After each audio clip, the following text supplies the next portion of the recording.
Oi, turma linda, nossos futuros aprovados. Sejam muito bem-vindos à nossa aula de hoje. Me contem aqui, ó, por favor. Vocês estão prontos? De 0 a 10, qual o nível de energia aí do outro lado? Me fala aí, por favor, gente. Você precisa estar, ó, cheio de energia, tá bom? Vamos lá, gente. Preparados? Aquela água, né? Aquela canetinha, o papel. E vou perguntar pra você. O que é de verdade esse tal de PPP? Deixa eu perguntar uma coisa. Você já viu um PPP guardado no armário, cheio de poeira? Gente, isso acontece demais. Pois é, mas legalmente não deveria ser assim. O PPP não é burocracia, ele é uma identidade, ele é um rumo, ele é um propósito da escola, tá bom? E a gente pode ver lá na LDB, tá bom? Na Constituição também, no artigo 206, falando sobre o PPP. E é tipo o mapa da escola. Sem ele, todo mundo anda, mas sem saber para onde vai. Não posso falar do PPP e sem falar um pouco sobre o diagnóstico, né, gente? O diagnóstico é a parte que ninguém faz, mas todo mundo cobra. Agora me respondam aqui, ó, por favor, gente. Como é que a gente vai planejar algo sem saber a realidade, só a teoria ou às vezes só achismo? Não dá. O PPP, ele precisa começar pelo que a LDB exige, conhecimento da realidade da escola. E é aí que entram as coisas como índice de evasão, desempenho dos alunos, situação socioeconômica, demandas da comunidade, desafios reais do território. Sem isso, turma, o PPP vira ficção científica. Já viram, gente, o PPP guardado aí, mofando na gaveta? Não tem como. Vamos falar também sobre a gestão democrática. Agora eu quero ver você, gente. Você acha que fazer PPP é só com a direção, coordenação, né, equipe gestora e tá tudo certo? Eu já ouvi muitas pessoas, né, que falam que não é responsabilidade dele participar da construção do PPP. E, gente, isso não pode acontecer. É uma lei. Na Constituição Federal e no artigo também 206, né? E na LDB, artigo 14, diz que o PPP tem que ter a participação de todos, da família, dos estudantes, quando aplicável, né? Dos professores, dos funcionários, do conselho escolar, ou seja, de toda a comunidade escolar. E me diga aqui, você já viu um conselho escolar que só assina o papel sem discutir nada? E isso enfraquece totalmente o papel deliberativo dele.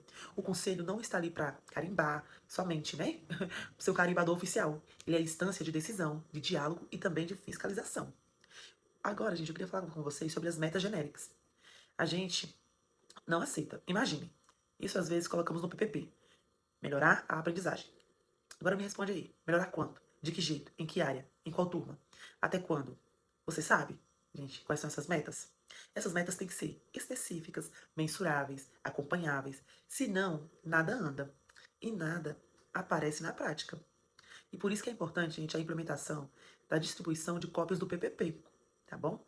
É uma das minhas partes favoritas. Vocês acham que entregar o PPP impresso resolve tudo? Porque, gente, tem algumas escolas que não entregam.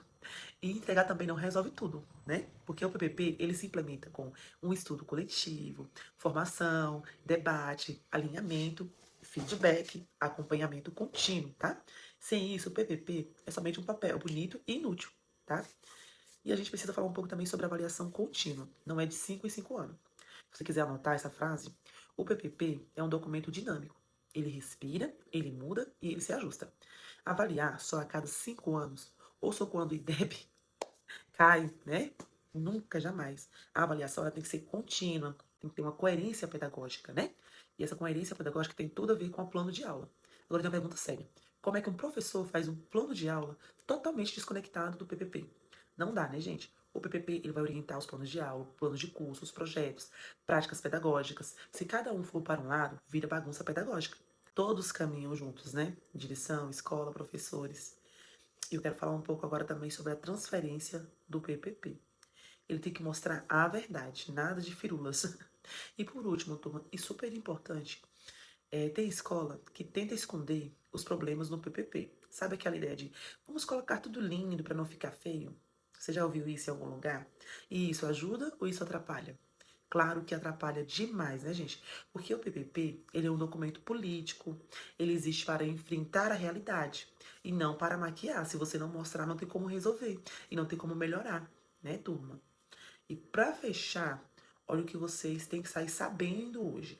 O PPP, ele é vivo, ele é participativo, diagnóstico, com metas claras e ações reais. Ele é um acompanhamento constante e transparente. Ele é coerente com toda a prática pedagógica, nada distante da realidade, né, pessoal? E principalmente que cai muito em prova. E vocês estão ficando cada vez mais prontos. E é preciso que você tenha consciência e carregue consigo essa frase: eu vou dominar o PPP. Um beijo e até a próxima.